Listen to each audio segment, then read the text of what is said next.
Detalye sa paghihiwalay muli ni Elise Hoson at Makoy De Leon.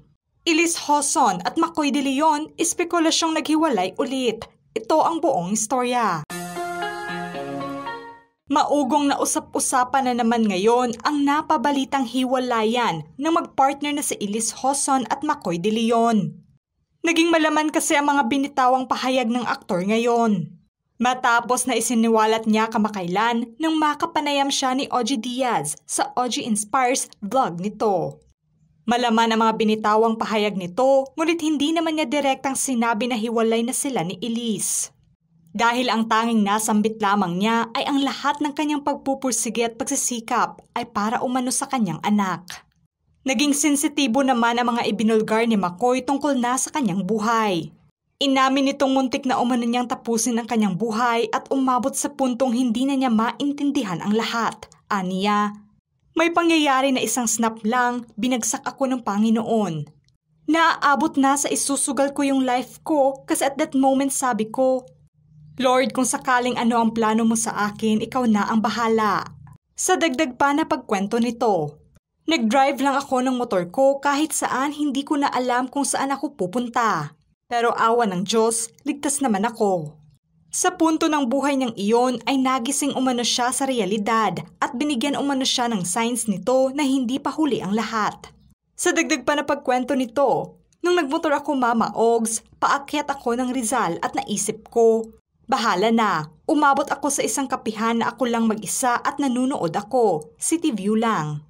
May nakita akong image sa clouds na ipinost ko to. Mayroong isang baby and a guy, dalawa lang sila. Sabi ko, Lord, meron ka palang plano sa akin kasi buhay pa ako. Nandito pa ako ngayon, doon na nag-end and that's my Feliz. At hindi ko na maitanggi yun. At iyon ang dahilan ko para pa mag-continue sa life ko. Naging makabuluhan umano sa kanya ang presensya ng kanyang anak sa pangalawang pagkakataon. Inilarawan niya na malaking biyaya ang anak niyang si Feliz para magising siya sa katotohanan. Bukas na inihayag din ito ang naging sumbat ng ibang tao laban sa kanya, kung saan naikwento niya rin ang tungkol sa unang hiwalayan nila noon ni Elise. Aniya, may time na hinusgahan ako ng maraming tao na tinanggap ko na lang. Kasi ako yung taong hindi ko sinasabi kung ano ang nangyayari sa akin. And there was a point na we separated. At mayroon akong sariling pinagstayhan at malayo na kami. Wala ako sa family ko. Nagsulo ako. Bumukod ako kasi hindi kami naging okay. Tumira umano siya pansamantala sa isang kondo ng mga panahong iyon. At nilinaw niya na iba umano ang mga nakikita at naririnig ng ibang tao base na sa mga lumalabas na balita tungkol sa kanya. Kasagsagan nito ng hiwalayan nila noon. Ang lahat ng iyon ay hindi umano ang rason dahil matagal na umanong hindi sila okay. Andon ako na sa bihang hindi ako naging mabuting partner. And that moment, nagkaroon ng okasyon ng Christmas, New Year na ako lang mag-isa. At wala akong kasamang family noon. First time kasi pinili kong mag-isa. Inamin din ito na 2 beses umano niyang pinagtangkaan ang kanyang buhay. Naging mas sensitibo pa ang pagkwento niya sa pangalawang beses na pagtangka dahil kinimkim umano niya ang lahat ng problema. Ayoko na kasi hindi ko maprotektahan ang sarili ko. Paano ko sasakipin ang sarili ko kasi hindi ako nagsasalita nga? Kinimkim ko. Alam ko may rason ako, pero hindi ako makapagsalita. Mas gusto kong hindi magsalita kasi ang gulo na.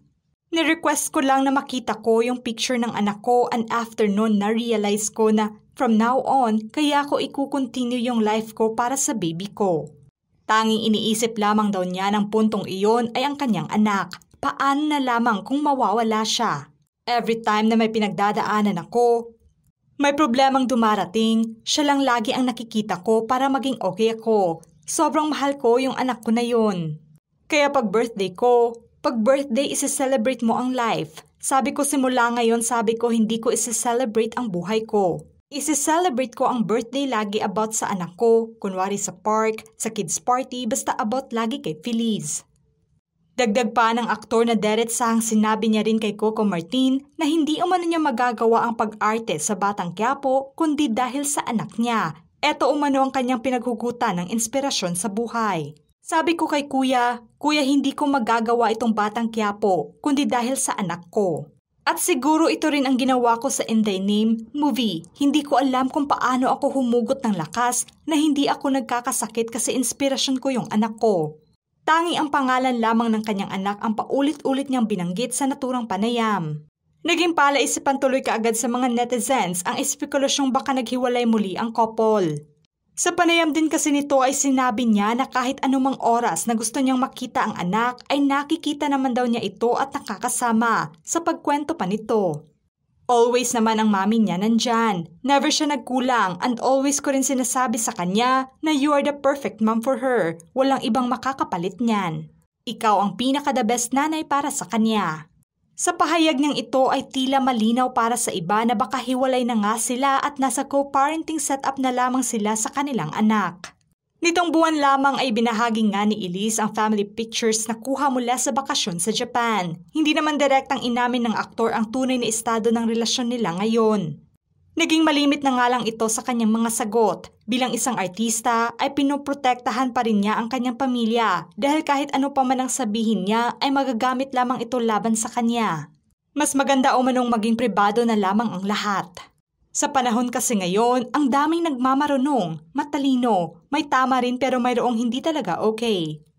Kung matatandaan na hindi lamang ito ang unang beses na napabalitang hiwalay na ang couple. Taong 2016 nang lumabas sila sa Pinoy Big Brother house bilang mga housemates at naging opisyal na magkarelasyon kalaunan. Ngunit taong 2018 ay naghiwalay naman sila at nagkabalikan muli taong 2020. Pagdating naman ng 2023 ay naglabas ng public apology ang aktor kaugnay na sa usaping hiwalayan nila noon ni Elise. At inaming hiwalay na sila. Ang naturang paghingi niya ng tawad sa publiko ay may kaugnayan sa mga private messages niya sa ibang babae, pati na ang larawang kumalat noon sa babaeng itinuturong third party sa kanilang relasyon.